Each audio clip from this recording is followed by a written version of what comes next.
Hey there, action enthusiasts. I'm Alex, and today we're diving into an adrenaline-pumping recap of Rage, a cinematic thrill ride that hit screens in 2014. The movie starts and we see a man occupying the room, his demeanor calm, yet his gaze fixated on the door.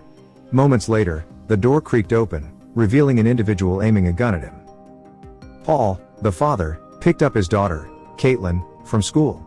Her face lit up upon seeing her father waiting for her. However, Paul couldn't help but notice a henna drawing on her hand. During their journey home, Paul handed Caitlin a book of practice questions for her upcoming student admissions examination. She gently reminded him that the exam was still a year away. Paul also inquired about the progress of Caitlin's paper, expressing his hope that it would be published soon. Caitlin eagerly revealed that her paper was nearly complete. After dropping Caitlin off, Paul headed to a bar to meet up with his friends. They discussed the preparations for Caitlin's upcoming 16th birthday celebration, which would take place at the bar the following Saturday. Paul made it clear that her birthday would remain alcohol and drug-free. The conversation shifted to their youthful misadventures and the troubles they had caused in the past. Later, Paul attended a press conference with the town mayor. During the conference, a reporter asked him about the project's profit allocation. Paul explained that the project's profits would be directed towards education and healthcare. In the evening, Paul and Vanessa readied themselves for a dinner hosted by Thompson and Dean White. Thompson was associated with the governor's office and seemed poised to become a provincial police officer.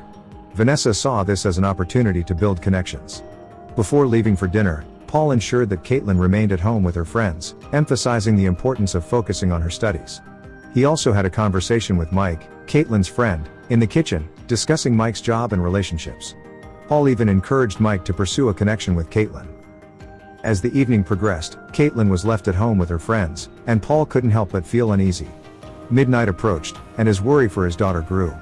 To mask his anxiety, he engaged in discussions with his associates. Suddenly, a police detective named Peter approached him, bearing grave news about Caitlin. They hurried back to Paul's house, where police cars and ambulances were gathered, along with Mike and Evan. Peter explained that Caitlin, Ian, and Mike had been together during an incident where they were kidnapped by 3 criminals. Though they tried to resist, the assailants succeeded in abducting Caitlin. Peter inquired if Paul had any conflicts or issues with someone that might have led to Caitlin's kidnapping.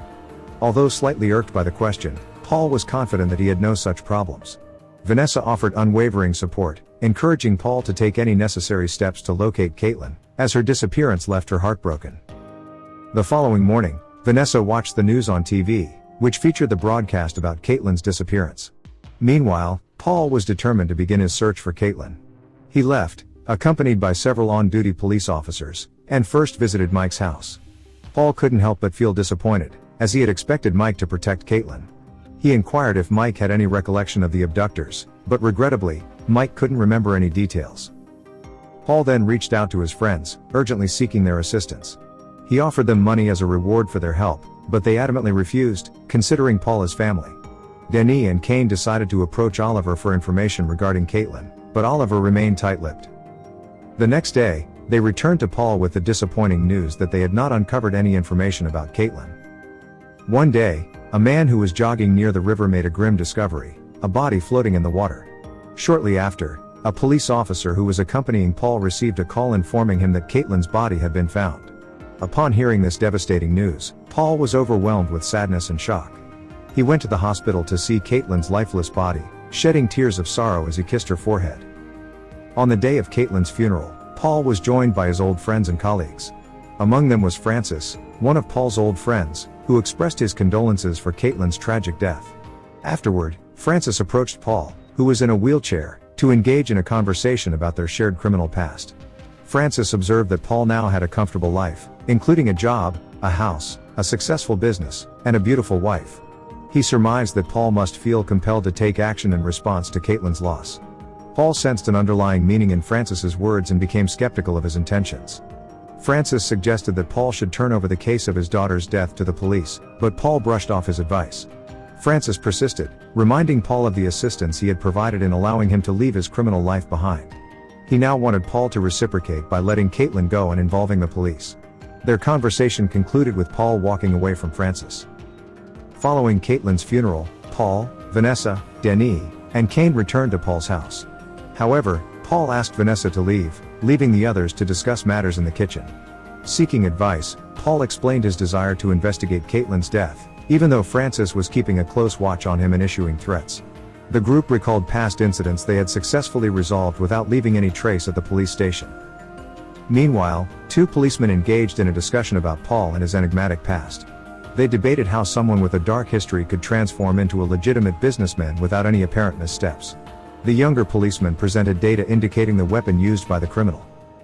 The weapon used to kidnap Caitlin was an old Soviet Union pistol, a Tokarev, which evoked memories of the Chernow family murders. The first incident occurred in 1983, and the other two in 1988. This suggested that the killer had been dormant for a long time and had resurfaced. The following morning, Paul sat in the dining room, gazing at the paper Caitlin had created. He handed it to Caitlin's schoolteacher and collected her belongings from her locker.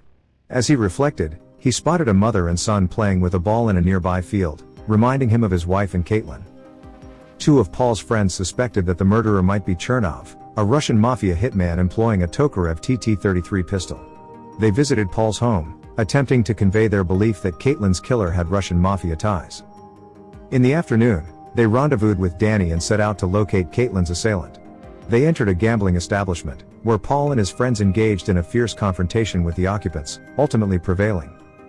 The next day, Paul and Vanessa engaged in a heated argument when he insisted that she pack her bags and leave his house. Vanessa was reluctant to depart their home, but Paul was determined to ensure her safety. Paul, along with Danny and Kane, sought information from alternative sources. Paul believed he needed the assistance of a Russian gangster to uncover Caitlin's murderer. They met an individual in a bar who bore tattoos on his neck. Paul recalled an incident from 19 years ago when he had stolen money. It turned out that the man recognized Paul and tried to flee, but Paul apprehended him. Paul questioned the man relentlessly about Caitlin's killer, but the man died from a gunshot wound to the stomach, fired by Danny, as he attempted to escape the bar. Feeling frustrated and despondent, Paul returned home and later went to the bar to meet with the detective. The detective asserted that Paul's actions would not bring his daughter back to life. He recounted a personal experience where his own son had been struck by a car. Although he had contemplated shooting the person responsible, his son had recovered. Paul found this comparison irritating, emphasizing that Caitlin had tragically died, while the detective's son had survived. Paul, Danny, and Kane proceeded to investigate a house suspected to be the base of Caitlin's assailant, searching for the mastermind behind the murder. They eventually confronted and defeated Chernov's men. The following morning, the police arrived at the ransacked house, discovering it was a drug den under Chernov's control. The officers were taken aback by the condition of the house. The detective felt defeated, realizing someone had destroyed Chernov's operation. Upon receiving the news of the attack on Chernov's drug base, Chernov's men reported the incident to him. Naturally, Chernov was furious and disgusted by the person who had killed his men without his consent. Chernov's men quickly descended upon C's bar, where they subdued Kane and forcibly took him away. Upon learning of this, Paul became furious and gave chase, recklessly violating traffic laws and crashing into cars several times. The police also pursued Paul, eventually managing to apprehend him. Paul was seething with anger and frustration, having lost track of Chernov's men along with Kane. However, the detective decided to release Paul, allowing him to take matters into his own hands. Chernov arrived at his base and interrogated Kane about why he had killed his men. Kane disclosed that Chernov was Caitlin's killer. Enraged, Chernov executed Kane. After his release by the detective, Paul made his way to Danny's hideout.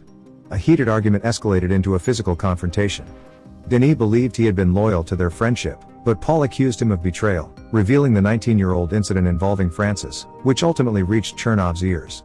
Danny vehemently denied the accusations, leading to a tragic conclusion as Paul accidentally stabbed Danny in the stomach, resulting in his death.